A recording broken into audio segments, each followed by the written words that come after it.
Se eu não me engano, o Brasil Paralelo fez um documentário sobre o caso Adélio.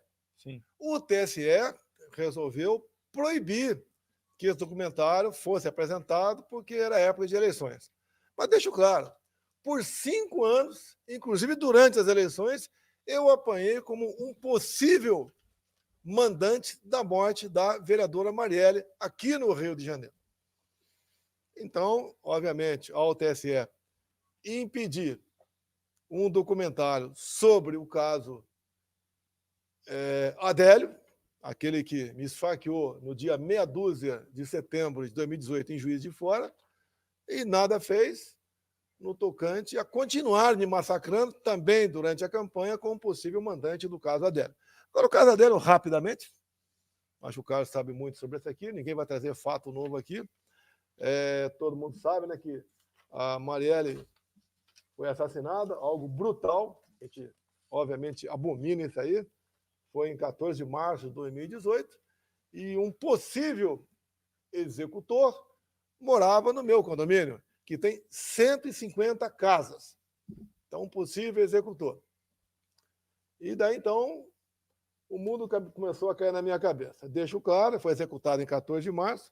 No dia 30 de outubro de 2019, eu estava na Arábia Saudita, quando o Jornal Nacional, edição extra não, matéria de primeira mão, contou toda a história do porteiro, que, segundo o relato do porteiro assinado, o depoimento dele, ele, naquele dia, ele havia ligado para a minha casa, eu teria atendido e autorizei um colega desse cidadão que morava lá no meu condomínio a entrar. E depois houve, então, a execução da Marielle. Depois, o porteiro voltou atrás aí, mas o que acontece? Isso me marcou ao longo de muito tempo. Inclusive, uma das teorias naquele momento é que a Marielle estava crescendo muito, seria candidata ao Senado e concorria com o Flávio em 2018. E eu queria eliminá-la para sobrar voto para o Flávio. Deixo claro, os eleitores do PSOL, os seus costumes, o que eles defendem, o que eles consomem, não votam na gente. Não votam na gente. Assim como o nosso pessoal não vota no PSOL. Então, cai por terra isso. Depois pregaram também mais uma narrativa, que o meu filho 04 namorava a filha desse possível aí executor da Marielle em meu condomínio. Depois teve um depoimento dele, nós fomos atrás e conseguimos o depoimento dele que a filha nunca tinha se relacionado com o Renan, o Jair Renan, porque morava nos Estados Unidos. E agora, né, a questão de poucos dias, tem uma delação premiada que ainda não foi homologada, deixa bem claro isso aí, acusando um ex-deputado estadual e atual conselheiro tribunal de contas do Estado como um possível mandante disso daí. Então, o que eu mais quero é que o fato seja elucidado. Eu nunca tive contato com a Marielle. O meu filho, o Carlos, tinha o gabinete dele no mesmo andar da Marielle. Nunca tiveram nenhum problema. Bate-boca, arranca-rabo, nada. Negativo. Sem problema nenhum. Agora, fomos massacrados. E imediatamente após divulgar aí essa delação ainda não homologada, tá? Já se começa uma outra narrativa. A PF lá, a PF do B, né? Tem o PC do B, tem a PF do B. Já trabalha com hipótese de um segundo mandante. Ou seja, eles não cansam. Agora, o caso Adélio, só para curiosidade, o pessoal fala que a gente interferia na PF no passado, né? Para que fique bastante claro o caso Adélio. O delegado que conduziu o inquérito do caso Adélio, o senhor Rodrigo Fernandes, delegado da Polícia Federal, concluiu que não houve mandante para o caso Adélio. Ou seja, ele foi um lobo solitário. Mesmo alguém tentando entrar na Câmara dos Deputados com uma identidade falsa, obviamente, do Adélio, que seria o álibi, né? Caso tivesse fugido lá de Juiz de Fora, depois da facada, ninguém pegou o cara, ele estava em Brasília. Mesmo, tá, ele tendo uma vida financeira razoável, né? Não trabalhava, frequentava clube de tiro, que você frequenta. Podia ter pego lá, tinha que ter pego no clube de tiro lá em Santa Catarina, viajava de avião. No dia seguinte da facada, 3 advogados, um com avião particular, né, pousou de fora para defendê-lo, um deu a declaração para uma jornalista de Minas Gerais, falando, quando perguntar quem pagou, ele falou quem pagou. E outra que o telefone do Adélio, o telefone dos advogados do Adélio, nós não, né? O nosso advogado não conseguiu quebrar o sigilo dele. Agora, o que mais vê por aí é quebrando sigilo de advogados e deputados federais, simplesmente porque um cara na outra ponta da linha o chama de líder.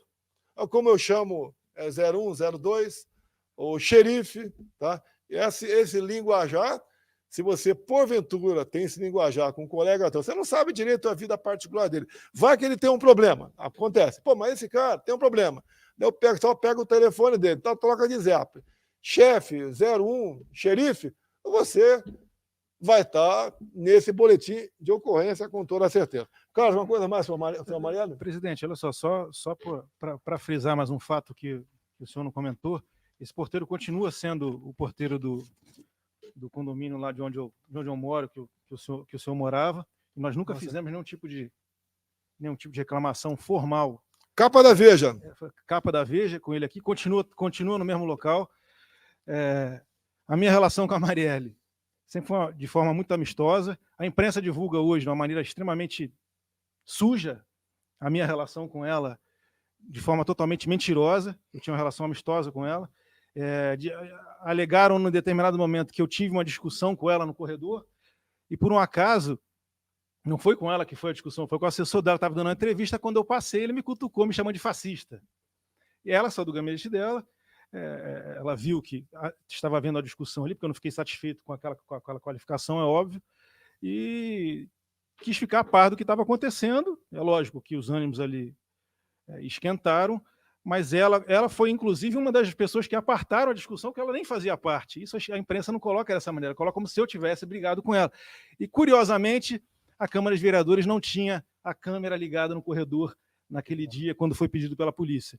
E outro fato, presidente, a ex-esposa dela, que já está com... A esposa dela tem outra acompanhante, tem outro par hoje em dia, ela ocupa o gabinete que é do lado da porta do meu gabinete. Então, por lógica aqui, por bom senso, alguém de bom senso acredita realmente que se um de nós, da nossa família, tivesse feito alguma maldade com a Marielle, aceitaria a colocação do gabinete do lado da porta do meu? Obviamente que não.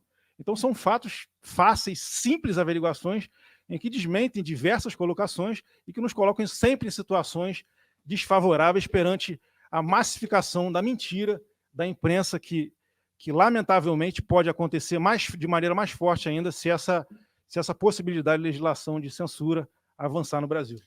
Também deixar claro também que, após aí a delação, onde apontou para esse conselheiro do Tribunal de Contas, já vi o Thales Faria, não sei que imprensa que ele é, numa entrevista, ele entrevistando o Domingos Brazão, que é irmão do Chiquinho Brazão, falou que para o Domingos que eu havia dado passaporte diplomático para Chiquinho Brazão, que é deputado federal. Como se tivesse ali uma relação de amizade entre nós. Não existe. Poderia ter tido, não sei, mas nunca teve essa oportunidade. E deixo claro que o passaporte diplomático é um direito de todos os deputados e senadores, inclusive um decreto ali de 2006, daquela época, presidente Lula, onde seu artigo 6º diz que conceder-se-á passaporte diplomático aos membros do Congresso Nacional e a concessão dos mesmos, né, será regulada pelo Ministério das Relações Exteriores. Ou seja, todos os parlamentares têm direito a passaporte diplomático. Não foi uma concessão minha, um privilégio meu para o Chiquinho Brazão e sua família o passaporte diplomático. Assim como quando fui deputado federal, todo mundo aqui tinha passaporte diplomático também.